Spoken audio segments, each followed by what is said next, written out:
अनंत अनंत मैत्री के मसीहा, दया और करुणा के अवतार परम पिता परमात्मा प्रभु महावीर के चरणों में कोटिश वंदन नमन। अरिहंत परमात्मा श्री मंदिर स्वामी भगवान के पावन चरणों में कोटिश वंदन नमन। श्री आत्म शमन रतन गुरुवे नमः। परम दयालु परम कृपालु कर्नाटक गज के श्री आराध्य गुरुदेव के पावन चरणों में कोटिश वंदन नमन। तब का दिव्य वरदान देने वाले मम आराध्य गुरुवर्या श्री प्रवेश कुमारी जी महाराज साहब के पावन चरणों में कोटिश वंदन नमन। 311 उपवास द्वारा जिन शासन की अद्भुत प्रभावना करने वाले तपाचार्या तप चक्रेश्वरी उप परवर्तनी गुरनी मैया श्री मोहन माला जी महाराज साहब के पावन चरणों में कोटिश वंदन नमन। मेरे जीवन पर अनंत उपकार करने वाले, धर्म का दिव्य दान देने वाले आराध्य गुरनी मैया के पावन चरणों में वंदन करती हूँ, नमन करती हूँ। स्नेहिल प्रिय छोटी साध्वियाँ, इस पावन प्रांगण में आए परमात्मा के प्यारे प्यारे भक्तों, हृदय के आंगन में आप सभी का स्वागत करती हूँ। अभिनंदन करती हूँ आप सभी की श्रद्धा का, अनुमोदन आप सभी के सुंदर भावों का, धन्यवाद आप सभी के पुरुषार्थ के लिए। आपने स्वयं को परमात्मा की उस जीवन यात्रा के साथ चलने का सहभागी बनाया है, इसलिए आप परम पुण्यशाली हैं। अमृत उत्सव का आज तीसरा दिन, जीवन को अमृत बनाने वाला उत्सव। बात है हमारी श्रद्धा की, हमारा मन कितना जुड़ा है परमात्मा से, तभी जीवन अमृत बन सकता है। 24 तीर्थंकरों में सबसे अद्भुत दिव्य परमात्मा प्रभु महावीर के जीवन की गाथा लासानी है। 27 भवों की ये यात्रा कभी गहरी खाई में पहुंच जाती है, कभी पुनः शिखर को स्पर्श करती है। संघर्षों के थपेड़े खाती हुई परमात्मा की चेतना। कल आपने सुना था, तीर्थंकर का सानिध्य मिला, अनंत पुण्य खिला, अनंत सौभाग्य खिला, लेकिन एक छोटा सा गुनाह जीवन को अंधकार में धकेल देता है। परमात्मा के उस जीवन का चिंतन करते हुए मन में ख्याल आया, वहां एक छोटा सा गुनाह जिंदगी को अंधेरे में धकेल देता है। यहाँ तो हर पल गुनाह ही गुनाह हो रहे हैं, गलतियां हर पल, अधर्म, कर्मों का बंध। तभी तो अनंत 24 बीतने के बाद आज तक प्रकाश नहीं हुआ, सम्यक बोध नहीं मिला, सम्यक तो प्राप्त नहीं हुआ। आओ परमात्मा का चिंतन करते हुए एक संकल्प का बीज अपने भीतर में बोलें,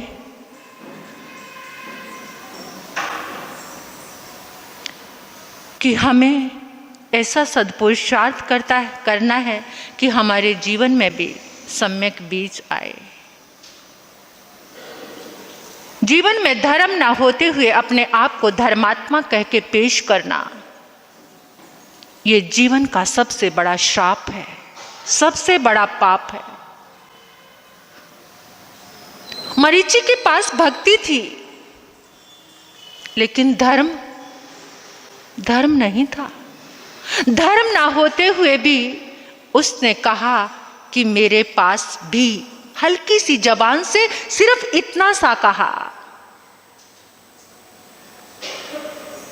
सत्य की प्रकाष्ठा देखिए, युधिष्ठिर ने एक मिश्रित छोटा सा असत्य बोला था, अश्वत्थामा हतो हत नरच हस्ति। संशयपूर्ण सत्य बोला था कि हाथी या मनुष्य, मतलब अश्वत्थामा मारा गया, कोई विश्वास नहीं कर सकता था। इतना छोटा सा असत्य, कहते हैं कि उस सत्य और धर्म के कारण युधिष्ठिर का जो रथ था वो धरती से ऊपर रहता था। लेकिन जैसे ही इतना सा असत्य बोला और रथ धरती पर आ गया, हमारे जीवन की हालत क्या होगी? क्या कुछ है जिंदगी में, उसका अवलोकन करना है, उसे देखना है।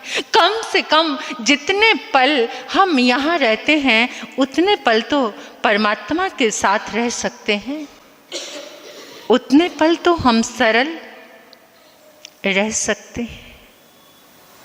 एक छोटा सा असत्य मरीचि का, और क्या कर गया? 12 भवों तक धर्म ना मिलना। कहने को वो सन्यासी बने, त्रिदंडी, धर्म भी किया, लेकिन उस धर्म में प्रकाश नहीं था, उस धर्म में सुदृष्टि नहीं थी, सम्यक बोध नहीं था, सारा का सारा बाल तप था, बाल तपस्या। और उसके कारण भटकती रही वो आत्मा, भटकती रही 12 भवों तक। 3 भव पहले और 12 भव, ये कितने हो गए? 15 भव। और आज आ रहा है 16वां भव विश्वभूति का, 16वां भव। सम्यक बोध को खोकर वो चेतना, तीर्थंकर की चेतना भी 12 भवों तक धर्म से च्युत रह सकती है, अलग रह सकती है। हमारी क्या हालत होगी?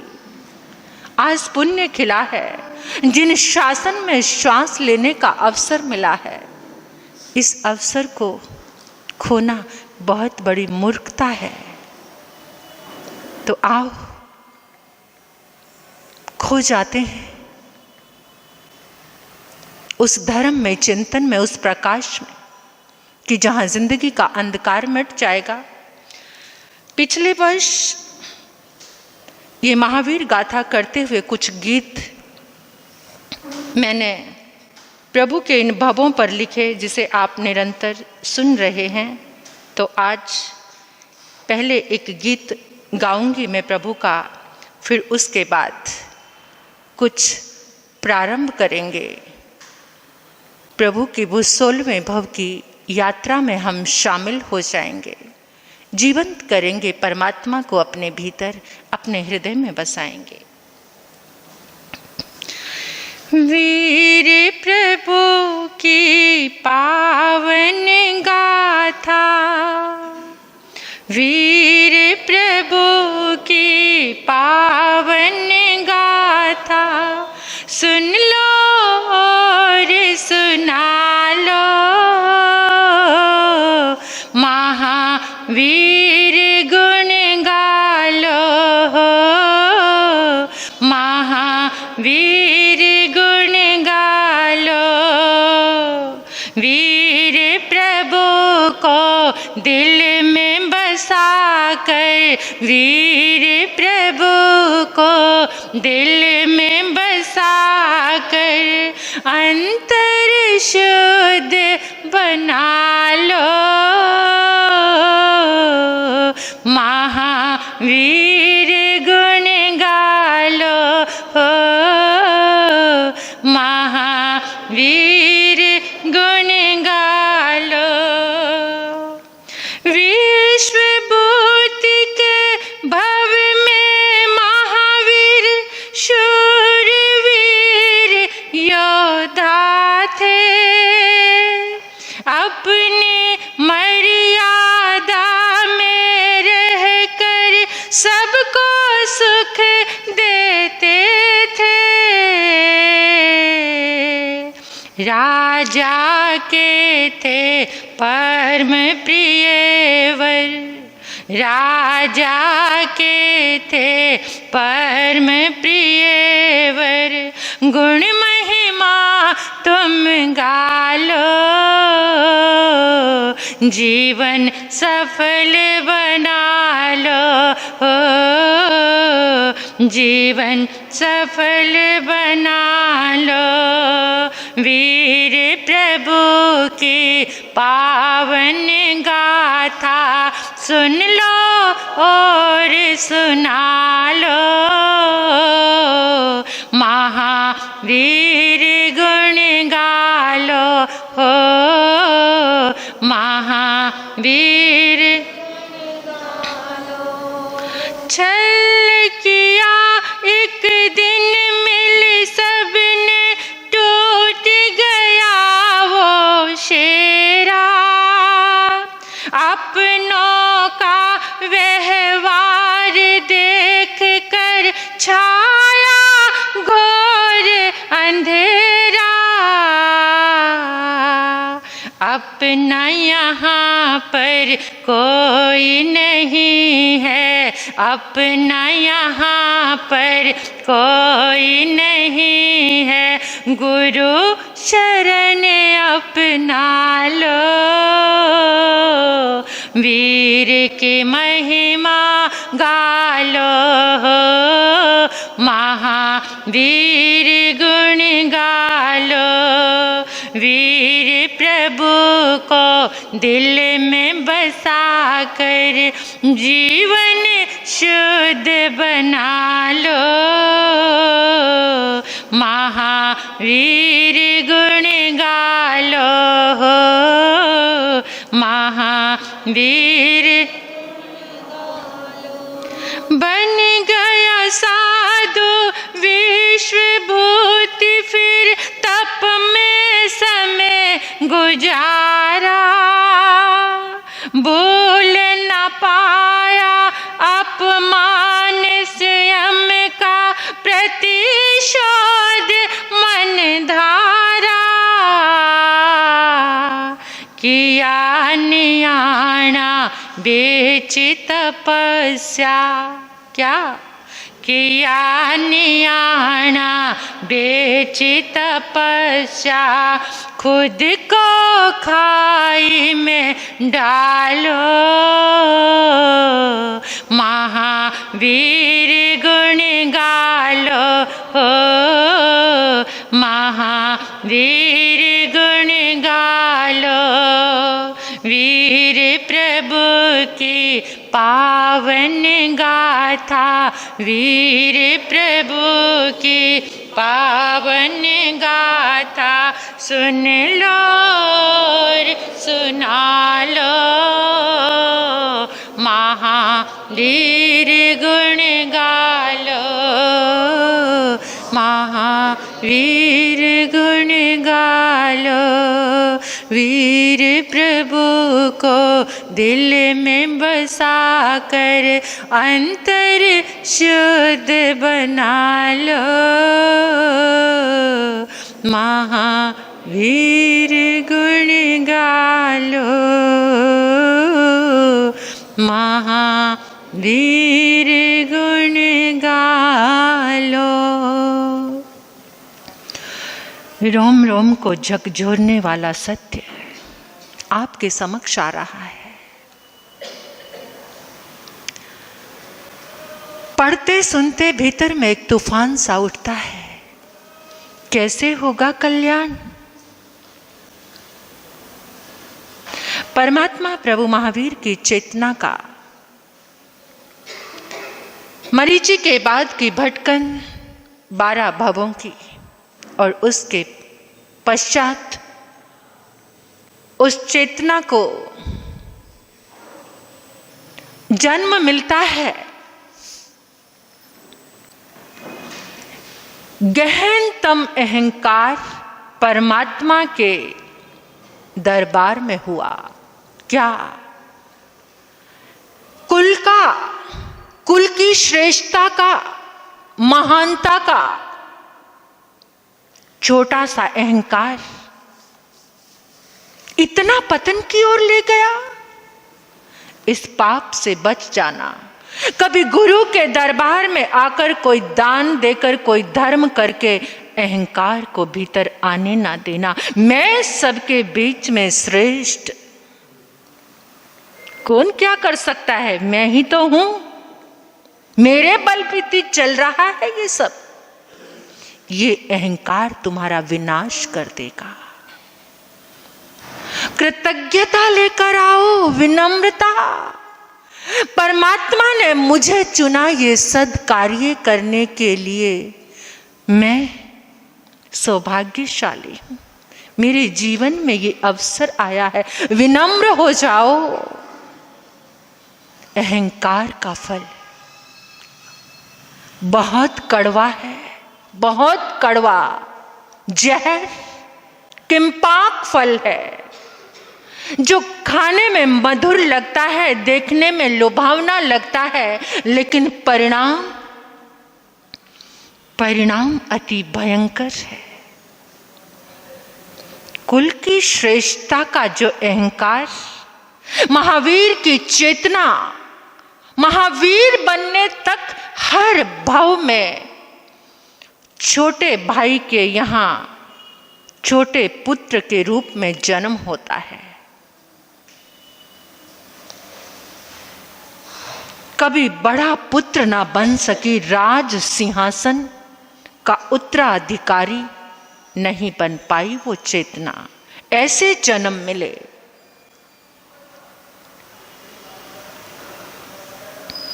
राजा विश्वनंदी का छोटा भाई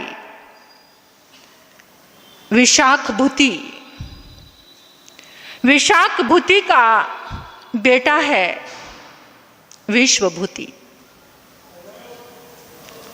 और विश्वनंदी का भी एक बेटा है विशाख नंदी। 2 भाई राजा, एक राजा और एक छोटा भाई, और दोनों का एक एक पुत्र। लेकिन जो राजा का पुत्र है विशाख नंदी, भीरू, कमजोर, क्रोधी, चिड़चिड़ा। जो छोटे भाई का बेटा है विशाखभूति का विश्वभूति, बड़ा पराक्रमी, सौंदर्य लावण्य से युक्त, जन्मों जन्मों की चाहे तपस्या थी, वो बाल तपस्या थी चाहे, लेकिन जो तप होता है चाहे बाल तप हो, वो सौंदर्य देता है। सौंदर्य से परिपूर्ण, पराक्रमी, रोम रोम में पौरुष, पुरुषार्थी राजा को बहुत प्रिय लगता है। और कभी कभी उसको देखकर राजा का हृदय ललचा कर यही कहता है, काश विश्वभूति मेरा पुत्र होता। इंसान अपने दिल की लकीरों को मिटा नहीं पाता है, भाई के पुत्र को अपना पुत्र नहीं समझ पाता है। अपना अपना ही कैसा है ये मोह का आवेग। काश विश्वभूति मेरा पुत्र होता। और विश्वभूति का अपने बड़े पिता के लिए इतना समर्पण, इतना प्रेम, अथाह प्रेम। एक बार कोई आदेश निकले तो सही, सारा कुछ छोड़कर पिता के कार्य में, बड़े तात के कार्य में लग जाता था। जहां भी श्रम करता, परिश्रम करता, उसको देखकर विशाख नंदी हमेशा एक ही बात अपने मित्रों से कहता, पुरुषार्थ करना तो इसका काम है, मुझे तो सब कुछ सहज मिल ही जाना है, क्योंकि सिंहासन का उत्तराधिकारी तो मैं ही हूं, मुझे ऐसा श्रम करने की जरूरत नहीं। काम करने का कार्य तो इन छोटे लोगों का ही होता है। एक प्रतिस्पर्धा, एक ईर्ष्या का भाव। जैसे ही विश्वभूति सुनता तिलमिला जाता और कभी कभी रुआंसा सा होकर माँ के पास आता और माँ को कहता, माँ मेरे अंदर सामर्थ्य है, मैं समर्थवान हूं, पराक्रमी भी हूं, पौरुष भी है, लेकिन फिर भी राज्य का उत्तराधिकारी विशाख नंदी। मां ये समझ नहीं आती मुझे, ये राजनीति की कितनी अजीब बातें हैं। मां कहती, पुत्र मुझे तुम पर गर्व है, तुम सामर्थ्यवान हो, कमजोर को संभालना तुम्हारा काम है बेटा। और वो किसी भी क्षेत्र में रहकर, चाहे कोई राजा बने ना बने, लेकिन तुम्हारा जो सामर्थ्य है उसे कोई छीन नहीं सकता। तुम हमेशा कमजोर का रक्षण करना। समय आया, दोनों राजकुमारों का विवाह हो गया। विश्वभूति को पुष्प उद्यान में जाकर क्रीड़ा करने का बहुत शौक था। अक्सर राजा का एक बहुत बड़ा उद्यान था जिसका नाम था पुष्पकरंडक। पुष्पकरंडक उद्यान में आए दिन विश्वभूति जाता। फूलों से बड़ा प्रेम था, प्रकृति से बड़ा प्रेम था। राजमहलों को छोड़कर पुष्प बाग में विश्वभूति का बहुत मन लगता था। जब विवाह हो गया, अपने पूरे अंत्यवास को लेकर, यानी सब रानियों को लेकर, अंत्यपुर को लेकर विश्वभूति पुष्पकरंडक उद्यान में चले जाते हैं। अपनी पत्नियों के साथ मौज मस्ती, क्रीड़ाएं, फूलों के साथ बड़ा आनंद आ रहा है, मौज मस्ती चल रही है।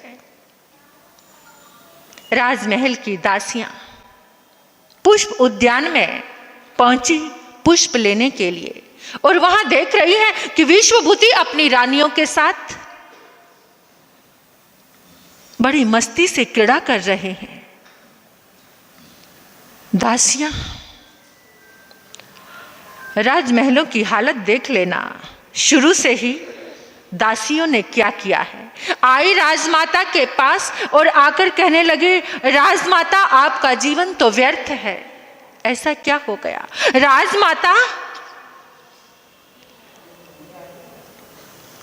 आपकी देवरानी का बेटा तो मौज मस्ती करे, और जो राजकुमार है, युवराज है, वो यूं ही भटकता फिरे। क्या मतलब?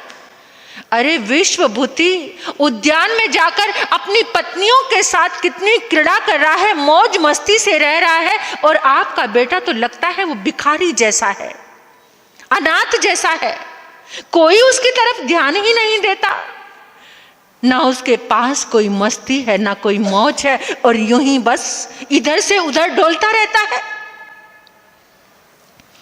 राजमाता ने कहा, कोई बात नहीं, आ जाएगा, समय आएगा, वो आ जाएगा तो विशाख नंदी चला जाएगा, वो आने वाला नहीं है, वो बाग को छोड़ने वाला नहीं है, उसका तो मन लग गया है, और उसकी रानियों को वहां इतना अच्छा लग रहा है। मैं अभी देखकर आई हूं ना, और इधर राजकुमार विशाख नंदी को देखती हूं तो दिल में बहुत टीस होती है। क्या है इसका जीवन?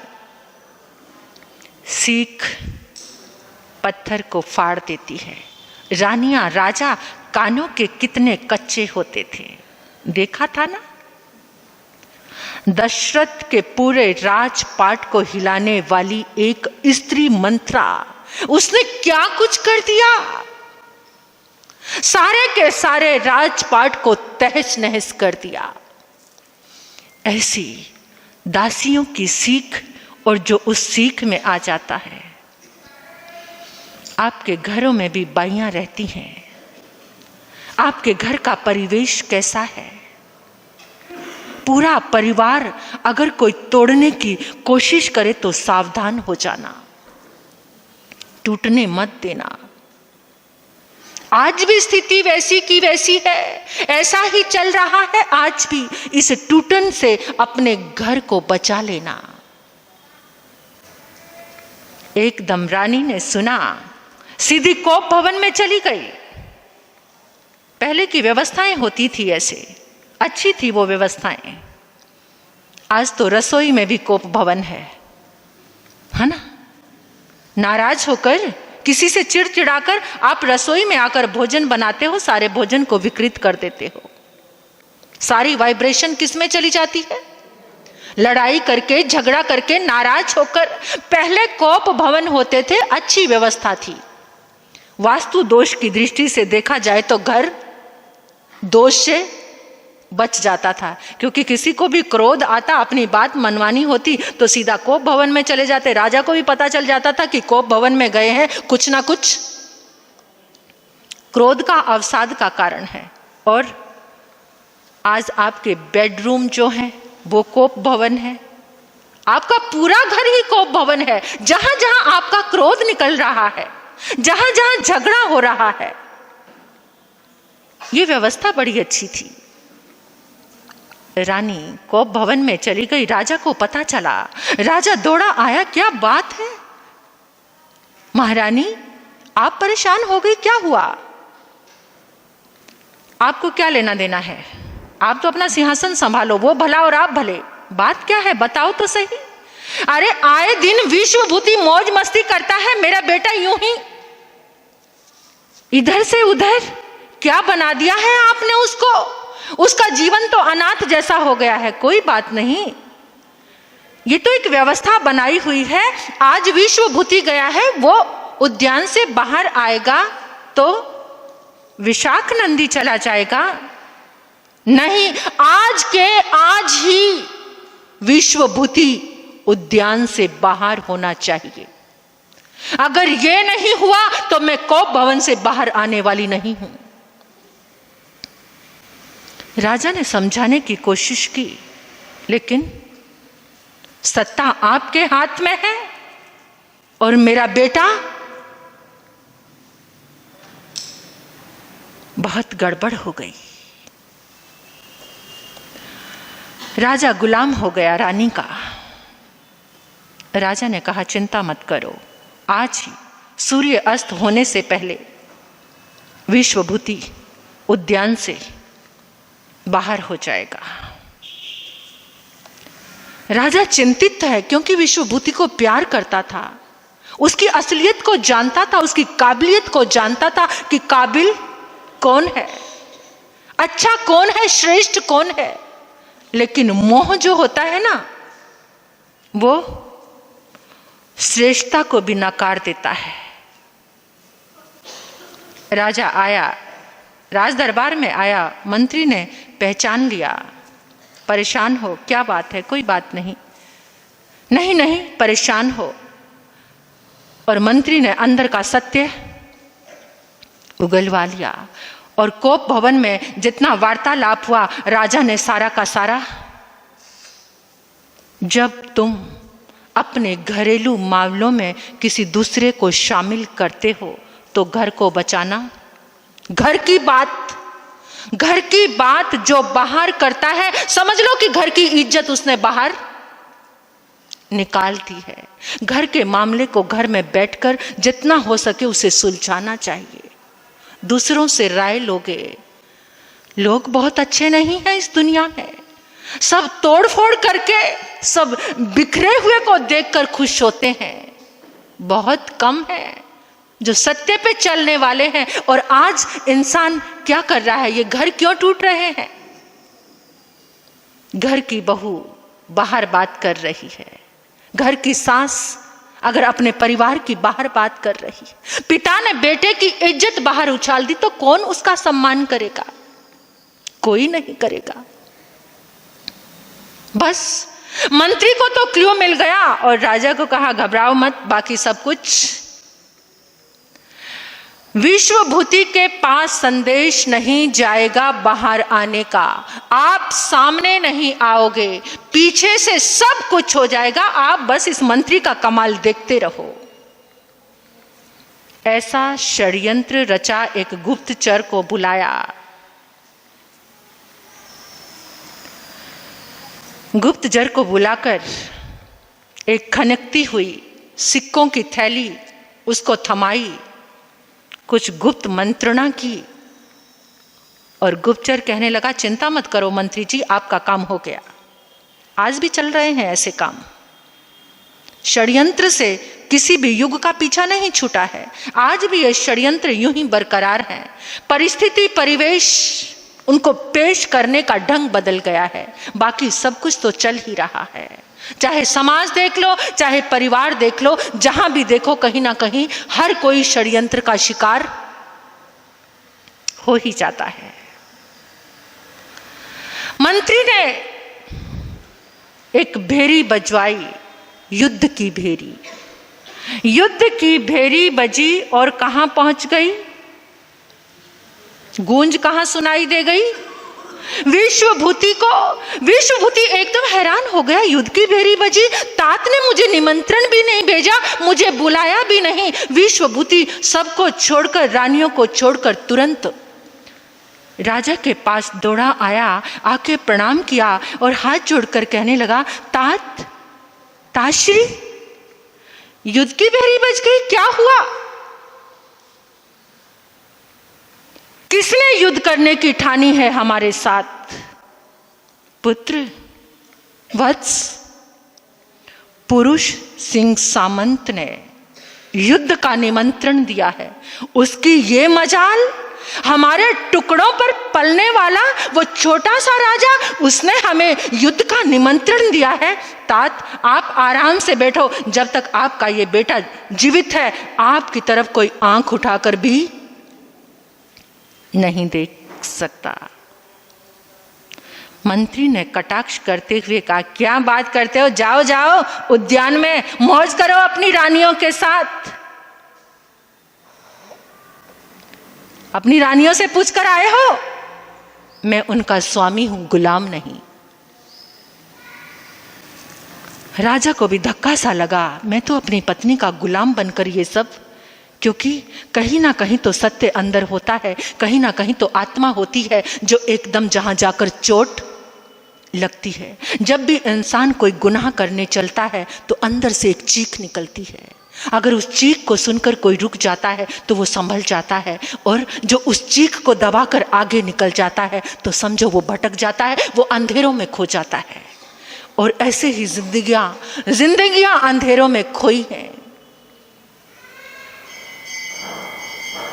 विश्वभूति ने कहा, तात आप कहीं नहीं जाएंगे, ये अकेला आपका बेटा जाएगा और अकेला विजयी होकर आएगा। विश्वास रखो आप मेरा। पुत्र, तुझ पर तो बहुत विश्वास है, तेरे जैसा पराक्रमी, तेरे जैसा योद्धा तो दुनिया में ढूंढने से भी नहीं मिलेगा। तो बस सेना लेकर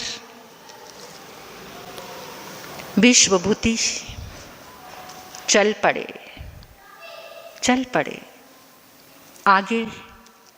आगे क्या होगा ये कल आप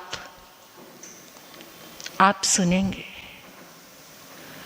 धर्म के आगे बढ़ने वाली चेतना एक छोटी सी चीज का भी अगर त्याग ना कर पाए तो सारा धर्म नष्ट हो जाता है। पल पल का जागरण, कैसे? पल पल का जागरण। आज हम एक जागे हुए महापुरुष का पुण्य स्मृति दिवस